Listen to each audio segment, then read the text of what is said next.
And viewers, let's move on to the top focus story here at World Report. Sri Lanka is reeling from one of its worst weather disasters in years, with nearly 100 people reported dead and dozens still missing as of Friday evening amid relentless rains and strong winds linked to Cyclone Ditwah.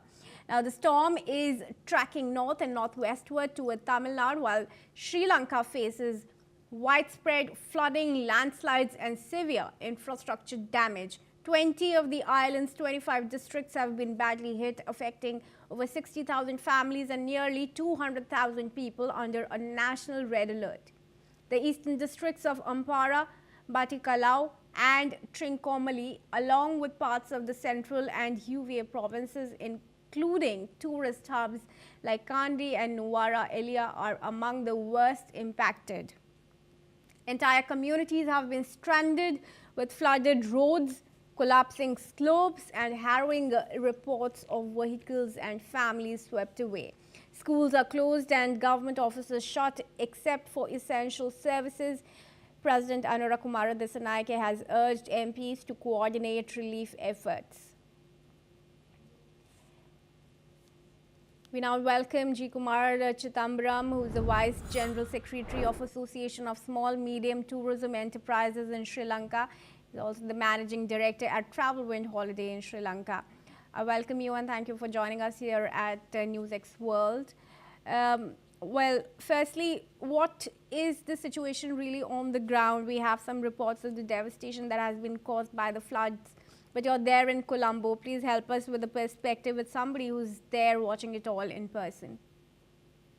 Good evening to you all of you all.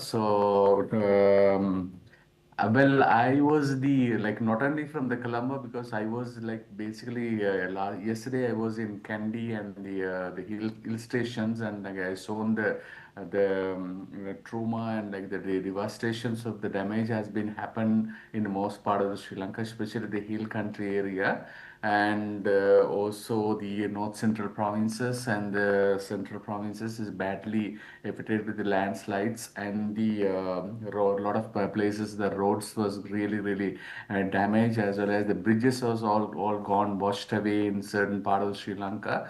So the traffic coming, the transportation mode has a bit of a standstill in certain places. Now, I mean, the main cities connectivity is also a bit of a risk, because of the most of the roads networks has been flooded with more the tank waters and the river waters and the canal waters has been flowing.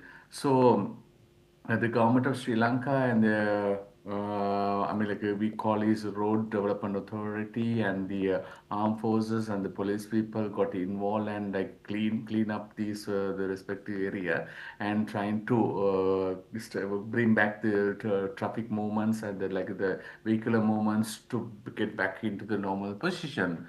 So the people are not traveling at the moment. I mean, the general people are just stuck at the moment. They are not making any travel around in the country. But the essential services needed to be transportation, things to be done. So that has to be happening. But mainly the vegetables and things like that comes from the hill station. That's got standstill at this stage at the moment. So the petroleum and the social stuff is already distributing and going on. So government is the president and the disaster management team and the forces got involved, and they are given the task to help and especially to evacuate the people where the earth slides happening. So the people have been moved out from that certain area and bring down to the safest place, and keep them with the food, and lodging is will be provided by the government agents at this stage. All right. How much time do you think the rescue operations are going to take, and in how long will roads and infrastructure be restored? Also, if you can tell us about the immediate needs of the people. Well, at the stage, at the moment, the shelter is the most important. Safe shelter, that's most important. And the government is doing that. They're bringing them into the welfare places and the schools and the closest community hall, and the most safely, and especially the main sanitations and the accommodations and the hygienic things have been looked at by the healthcare, and they're doing that. So mostly it's like the the most dangerous places only they identified and evacuating and bring them back also. Some of the areas are like very still dangerous. I mean, like especially the hill countries and also the low level areas also because of the water level from the rivers has been flown up, and that the river is now there is a red alert is given closer to the Ganga of Kalani, which is come from the hill and joining in closer to the Colombo city area.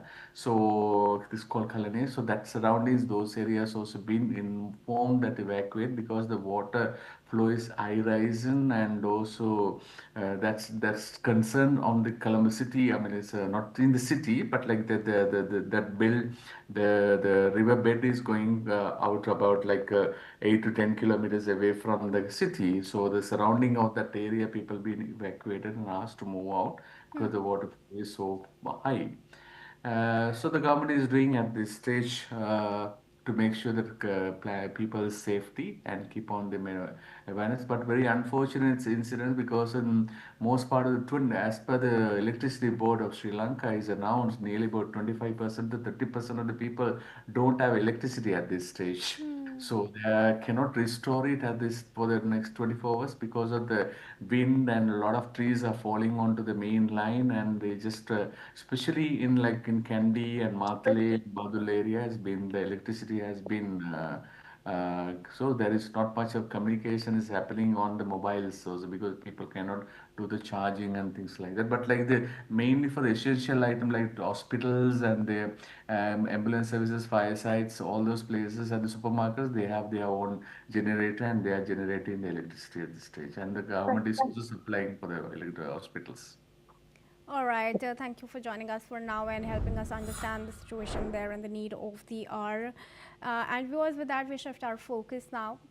Ukrainian President Volodymyr Zelensky says that his chief of staff, Andriy Yermak, has resigned from his post after anti-corruption officials raided his residence and offices earlier in the day. Now, about a dozen officials from National Anti-Corruption Bureau of Ukraine and Specialized Anti-Corruption Prosecutor's Office conducted the search before dawn in Kyiv's highly secure government quarter, the agency said in a joint statement. The development is likely to further weaken Zelensky at a pivotal moment for Ukraine. Keith Vaz, who's the former Britain minister, now joins us here into the discussion. All right. Thank you, Mr. Vaz, for joining us here on NewsX World. Now, firstly, how do you see the meeting between the Hungary Prime Minister and Russia?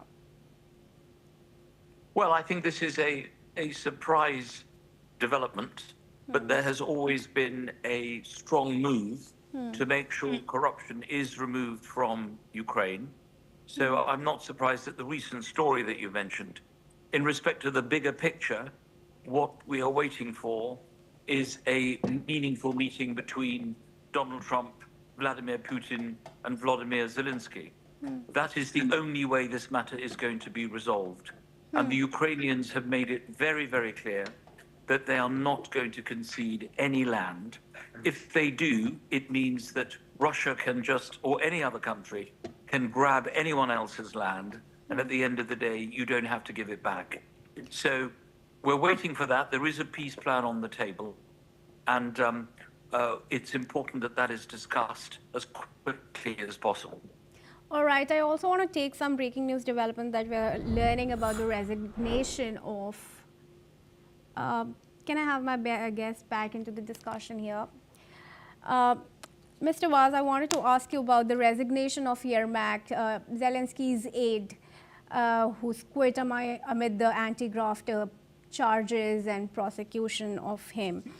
Do you think this is really weakening Ukraine's cause, and if it's going to completely destroy Zelensky's efforts?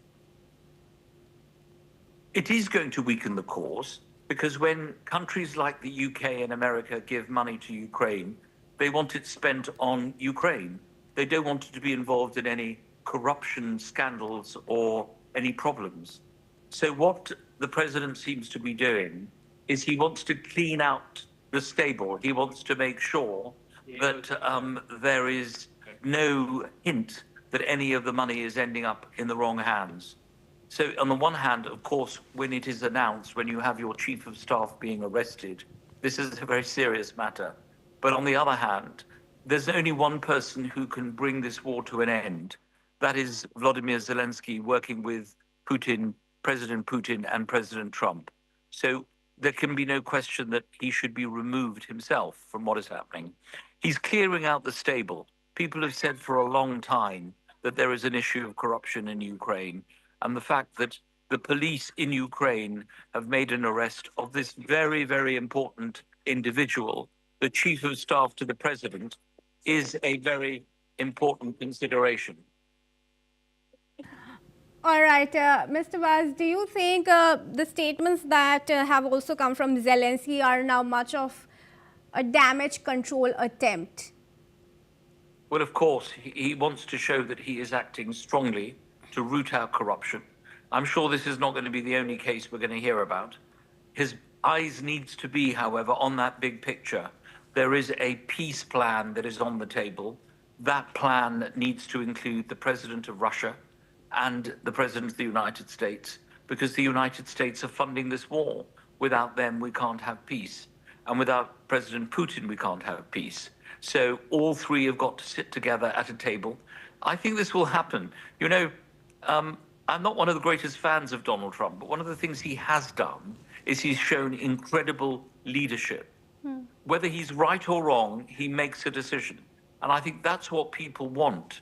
And as this war limbers on and people die every single day, Donald Trump has made it very clear he wants peace. And this is the right road forward. So clearing out the stable, making sure corruption is removed, is an essential part of that peace process. Yes, it will be damaged today and tomorrow, but then after that, the big picture is peace in Ukraine. All right, do stay on with us, Mr. Vaz, as we have some more inputs to give our viewers. Hungarian Prime Minister Viktor